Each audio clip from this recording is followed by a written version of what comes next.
اعوذ باللہ من الشیطان الرجیم بسم اللہ الرحمن الرحیم۔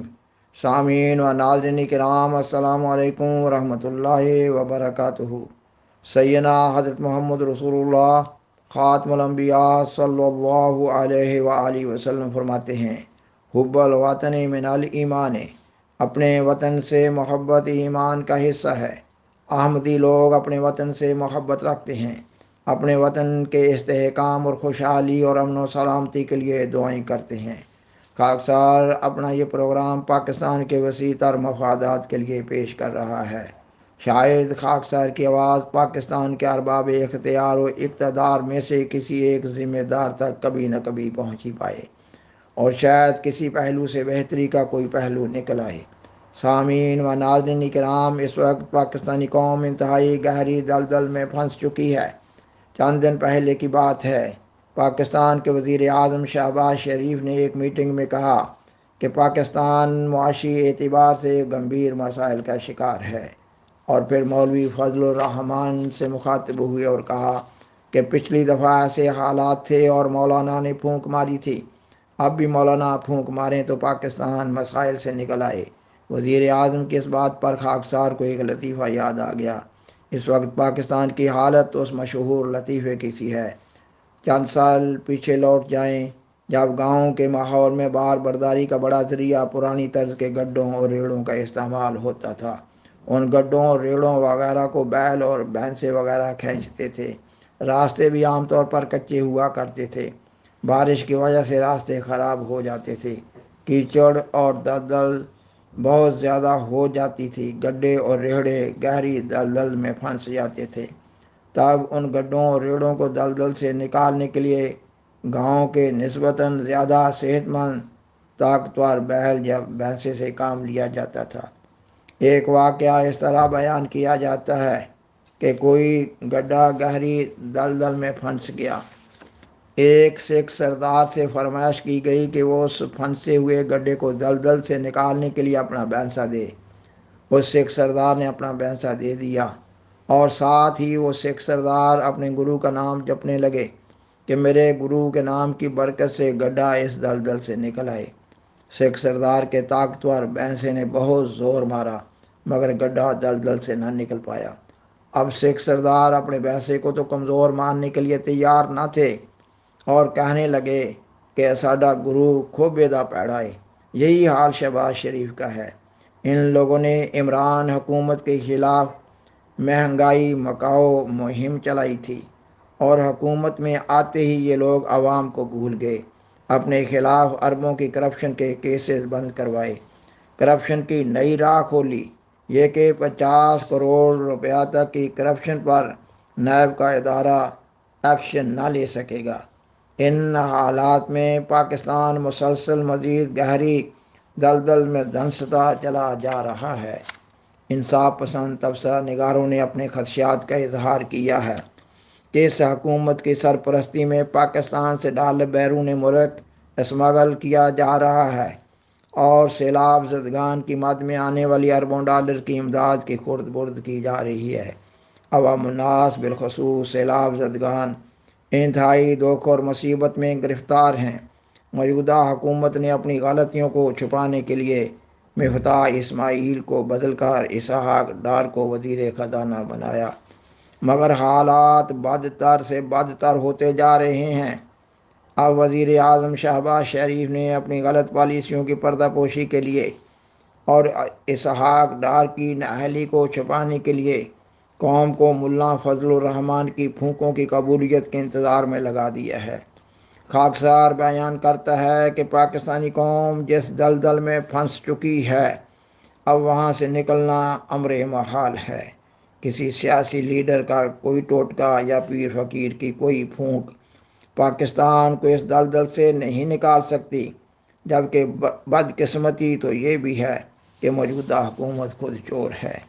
سامعین و ناظرین کرام، ایک سبق آموز حکایت مشہور ہے، اور حکایتوں میں جانوروں کو بھی باتیں کرتے دکھایا جاتا ہے۔ ایک حکایت ہے کہ ایک ہرنی نے ایک عدالت میں کیس دائر کر دیا کہ فلاں شکاری نے کئی ایک ہرنیوں کو شکار کر لیا ہے، عدالت نے شکاری کو بلایا اور جواب طلب کیا۔ شکاری نے کہا کہ میں کوئی خلاف قانون کام نہیں کر رہا۔ قانون قدرت اور فطرت میں ہے کہ ایک انسان جانوروں کا شکار کر سکتا ہے۔ عدالت نے ہرنی سے اس کے موقف کی مزید وضاحت معلوم کرنی چاہی۔ ہرنی نے کہا کہ میرا دعویٰ یہ نہیں کہ ایک انسان جانوروں کا شکار کیوں کرتا ہے، میرا دعویٰ یہ ہے کہ شکاری نے بھیس بدلا ہوا ہے۔ اس نے شکاریوں کا لباس نہیں پہنا، اس نے شکاری کی بجائے ایک صوفی کا لباس پہنا ہوا ہے، اس لیے ہرنیوں کو اس کو سمجھنے میں دھوکہ لگ رہا ہے۔ یہی حال پاکستان میں ارباب اقتدار و اختیار کا ہے۔ کتنی بدقسمتی کی بات ہے کہ عوام کے محافظ ہونے کے دعوے دار حکام بے بس اور لاچار اور غریب عوام کے وسائل پر ڈاکہ زنی کر رہے ہوں اور کمزور اور عاجز غریب لوگوں کو انتہائی تکلیف دہ حالات میں دھکیل رہے ہوں۔ کیا خبریں شائع نہیں ہوتی کہ کسی ماں باپ نے غربت سے تنگ آ کر اپنے آپ کو اور اپنے بچوں کو زہر دے کر ہلاک کر دیا؟ کسی ماں باپ نے غربت سے تنگ آ کر بچوں سمیت کسی نہر یا دریا میں چھلانگ لگا دی، یا ریل کی پٹری پر اپنے آپ کو لٹا کر اپنی زندگیوں کا خاتمہ کر لیا، یا اپنے آپ کو آگ لگا لی، یا اپنے بچوں کو غربت کے ہاتھوں تنگ ہو کر فروخت کر دیا۔ غریب عوام کی بدحالی، اذیت، مصیبت اور بے بسی کی اور بھی کئی ایک شکلیں ہیں۔ غریب لوگوں کو مناسب خوراک اور رہائش نہیں مل رہی، بالخصوص بچوں کو مناسب خوراک اور مناسب تعلیم نہیں مل رہی، لوگوں کو علاج معالجہ کی سہولتیں دستیاب نہیں ہیں، اور پاکستان کے ہر ایک کمزور انسان کو اپنے سے زیادہ طاقتور بگڑے ہوئے انسان سے تحفظات ہیں۔ ان جرائم کی تفصیل میں نہیں جایا جا سکتا۔ بہرحال پاکستان میں جنگل کا قانون ہے۔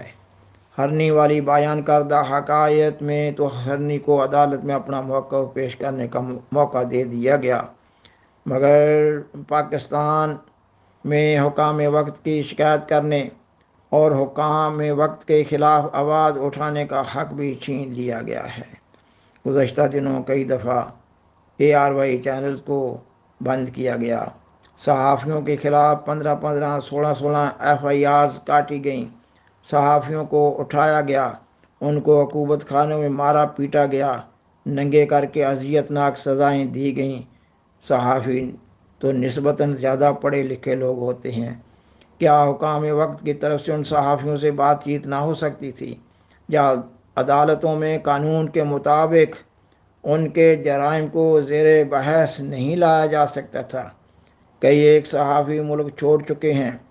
پاکستان کے کئی ایک عظیم صحافی عرشیہ شریف صاحب، جن کی حب الوطنی کے خلاف موجودہ حکومت سے قبل کے زمانہ کی کوئی ایک بات بھی نہیں لائی جا سکتی، ان کا ریکارڈ افواج پاکستان کی عزم و ہمت کو بلند رکھنا، عوام الناس میں فوج کی قربانیوں کو اجاگر کرنا، استحکام پاکستان کی بات کرنا اور عوام کے حقوق کی بات کرنا تھا۔ ان پر 15 16 FIRs تھیں۔ یہ FIRs ان کی نیک شہرت کے برعکس تھیں اور ظلم و استبداد پر مبنی تھیں۔ وہ ملک کے ہر حصے میں اپنی ضمانتوں کے لیے مارے پھرتے تھے۔ ان کو اپنی جان کا خطرہ تھا۔ انہوں نے اپنی بیوہ بوڑھی ماں، اپنے کم سن بچوں اور اپنی بیوی سے جدائی اختیار کی اور اپنے وطن کو چھوڑا۔ کیا یہ آسان کام تھا؟ اب ان کو کینیا میں قتل کر دیا گیا ہے۔ اب گورنمنٹ نے ان کی والدہ اور بیوہ سے تو پوچھا نہیں کہ ان کے ورثاء کو کس پر شک ہے، اور معاملے کو مشتبہ کرنے کی کوشش کی جا رہی ہے۔ عرشیہ شریف صاحب کے بعد بھی بعض اداروں کی طرف سے بعض صحافیوں کو دھمکیاں دی جا رہی ہیں۔ اب دو اور مشہور صحافی معید پیرزادہ اور ارشاد بھٹی صاحب پاکستان کو چھوڑ چکے ہیں۔ حالیہ سالوں میں پاکستان میں 80 صحافی اپنی جان سے ہاتھ دھو چکے ہیں۔ سامعین و ناظرین کرام، اب پاکستان میں عمران خان نے موجودہ حکومت کے خلاف لاہور سے اسلام آباد کی طرف ایک جمع غفیر کے ساتھ لانگ مارچ کا آغاز کر دیا ہے۔ پاکستان کے یہ تمام حالات پاکستان کو عدم استحکام کی طرف لے کر جانے والے اور غریب عوام کو مزید دکھوں میں مبتلا کرنے والے ہیں۔ جمہوری ریاستوں میں یہ روایت ہے کہ جب کسی وزیر اعظم یا پارٹی کے خلاف شک و شبہ کا اظہار کر دیا جاتا ہے تو پھر نئے انتخابات کی طرف چلے جاتے ہیں، مگر پاکستان میں سیاست کو ایک کاروبار بنایا ہوا ہے اور اس کھیل میں عوام الناس کو قطعی طور پر نظر انداز کیا جا رہا ہے اور حکمران طبقے کو باری باری مراعات بھی حاصل ہیں۔ الغرض پاکستان میں جنگل کا قانون ہے۔ اس کی بڑی وجہ یہی ہے کہ پاکستان کو اس کے اصل راستے سے ہٹا دیا گیا ہے۔ بانی پاکستان قائد اعظم محمد علی جناح نے پاکستان میں طرز حکومت کے بارے میں بیان کیا تھا، یہ کہ آپ آزاد ہیں اپنے مندروں میں جانے کے لیے، آپ آزاد ہیں اپنی مسجدوں میں جانے کے لیے، اور آپ آزاد ہیں ریاست پاکستان میں قائم کسی بھی عبادت گاہ میں جانے کے لیے۔ آپ کا تعلق کسی بھی مذہب سے، نسل سے، ذات سے ہو، سرکار کا، ریاست کا، اس سے کوئی سروکار نہیں ہوگا۔ ریاست پاکستان نہ کسی مذہب کو فروغ دے گا، نہ کسی مذہب کو دبائے گا۔ ہندو ہندو نہیں رہیں گے، مسلمان مسلمان نہیں رہیں گے، مذہب کے لحاظ سے نہیں بلکہ سیاسی طور پر۔ سامعین و ناظرین کرام، پاکستان کے موجودہ حالات سے مترشح ہو رہا ہے کہ پاکستان کے موجودہ آئین میں کئی ایک ایسی شقیں ہیں جو نہ صرف اسلام کی بنیادی تعلیم بلکہ بنیادی انسانی حقوق کے منافی ہیں۔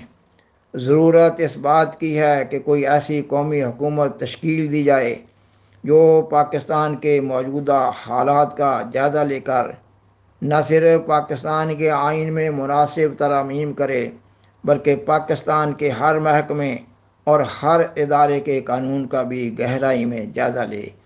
اگر ایسا نہیں کیا جائے گا تو یہ تو ہو سکتا ہے کہ کسی حکومت کی تبدیلی سے وقتی طور پر ریلیف مل جائے، مگر پاکستان میں کبھی سچی خوشحالی نہیں آ سکتی۔ بالآخر درخواست ہے کہ اس پروگرام کو دوسروں سے شیئر کریں اور عذرائے کرم میں اس چینل کو سبسکرائب کریں۔ جزاکم اللہ تعالی احسن الجزا وآخر دعوانا ان الحمدللہ رب العالمین۔ شکریہ۔